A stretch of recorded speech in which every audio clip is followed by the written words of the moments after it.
Hello, કેમ છો બધા? આજે હું પહેલાંના સમયમાં લગ્ન પ્રસંગમાં અને ભંડારામાં બનતું ખાટું મીઠું રીંગણ બટાકાના શાકની રેસીપી શેર કરી રહી છું. હાલના લગ્નમાં તો આ પ્રકારનું શાક બનતું જ નથી. આ શાકની અંદર મેં લસણ પણ એડ કર્યું છે, પરંતુ જે ભંડારામાં શાક બને છે તેમાં લસણ એડ થતું નથી.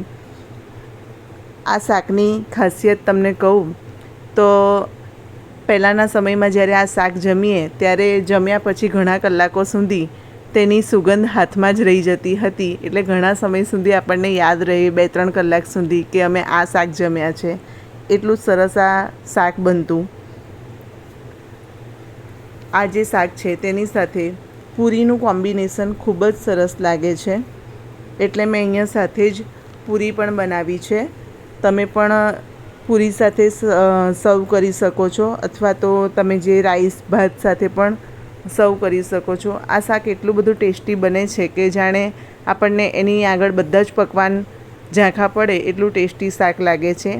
આજે આ શાક મેં અહીંયા કુકરમાં જ બનાવ્યું છે. તમે કઢાઈમાં પણ બનાવી શકો છો. જો તમને આ શાકની રેસીપી તમે બનાવો છો સારી લાગે છે તો ચોક્કસથી તમે વિડીયોને લાઈક કરજો, અને જો ચેનલમાં તમે નવા હોવ તો ચેનલને સબસ્ક્રાઈબ કરજો. પૂરી સાથે આ શાક ખૂબ જ ટેસ્ટી લાગે છે, અને એની સાથેની જે ગ્રેવી છે એ ગ્રેવી સાથે પૂરી ખાવાની ખૂબ જ મજા પડે છે. તો તમે પણ આ રેસીપી ચોક્કસથી ટ્રાય કરજો, અને જો તમે ચેનલમાં નવા હોય તો ભૂલ્યા વગર ચોક્કસથી સબસ્ક્રાઈબ કરજો.